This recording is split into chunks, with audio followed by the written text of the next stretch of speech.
300 years, humans thought they were alone in the Koprulu sector. They were wrong.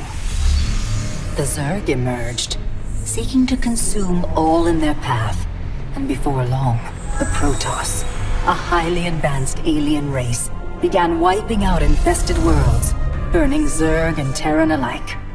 A three-way war, unlike anything humanity had ever faced, erupted almost overnight. All the while, a human civil war raged. Marshal Jim Raynor vowed to oppose the corrupt dictator Arcturus Minsk for the betrayal of the woman he loved, Sarah Kerrigan. Boys, how about that evac? Damn you, Arcturus. Don't do this. It's done. Helmsman, signal the fleet and take us out of orbit. Now! Kerrigan, a loyal operative, was left to die at the hands of the Zerg. But the Zerg had other plans.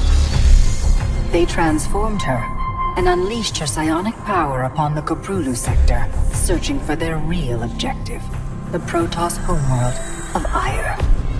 The Protoss were unaware of this danger and slow to respond.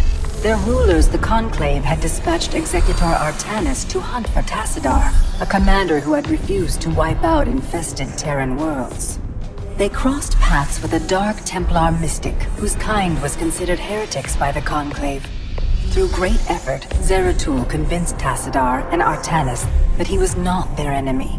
Together they rallied more Protoss from both factions against the Zerg.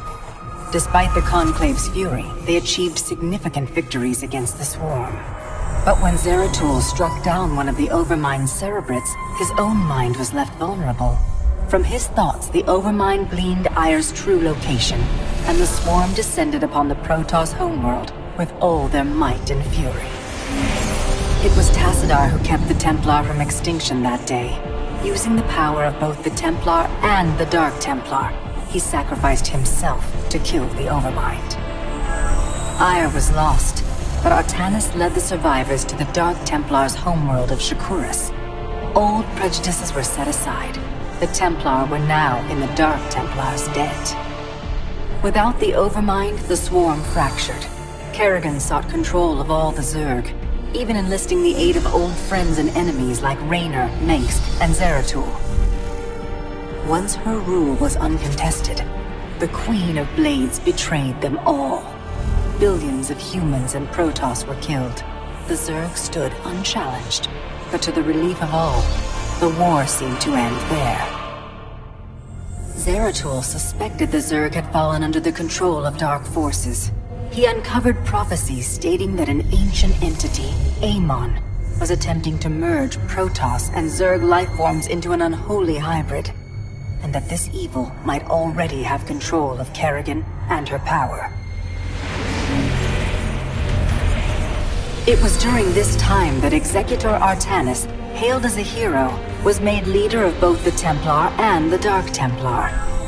As Hierarch, Artanis united both factions and promised to one day reclaim the glory they had lost on Ire. Raynor had vowed to see Kerrigan dead, but his retaliatory strike failed.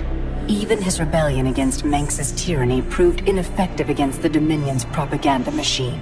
But with the arrival of old friends and mysterious new allies, Raynor revived his campaign against the Dominion, scoring major victories on multiple fronts. But Zeratul warned him about the encroaching darkness, and said the key to stopping Amon was the Queen of Blades. She was needed alive. In a daring raid on the Zerg homeworld of Char, armies from the Dominion and Raynor, with help from Arcturus' son Valerian, used an ancient Zelnaga artifact to neutralize Kerrigan's power and free her from Amon's grasp. The Queen of Blades was helpless. The Dominion wanted her dead. Raynor couldn't allow it.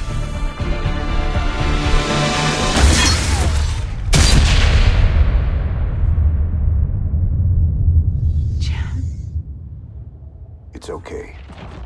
I got you. Valerian Mengsk offered them sanctuary, but his father could not let this opportunity pass. During the raid, Kerrigan and Raynor were separated. Kerrigan escaped, while Raynor... He was briefly interrogated and summarily executed. Kerrigan sought vengeance. She set out to reclaim her position as Queen of Blades. With Zeratul's guidance, Kerrigan gathered the Zerg broods and ruled the swarm once again. Only this time, free. The killing will never stop. Until Minsk is dead. Kerrigan began dismantling the Dominion's military, one mission at a time. To her surprise, she learned that Raynor was still alive. She charted a course to Korhal, Minsk's stronghold. Despite encountering his best troops and traps, she personally ended his life. But there was little time to celebrate. Amon's plans were still unfolding. Kerrigan left Raynor to rebuild, while she hunted her true enemy. Raynor and Valerian Minsk set about reforming the Dominion, with a just government. With the Zerg and Terrans quelled, Hierarch Artanis saw an opportunity. He declared that the unified Protoss, Templar and Dark Templar alike, would retake Ire. Any dissenting voices went unheard amid the hope for reclamation.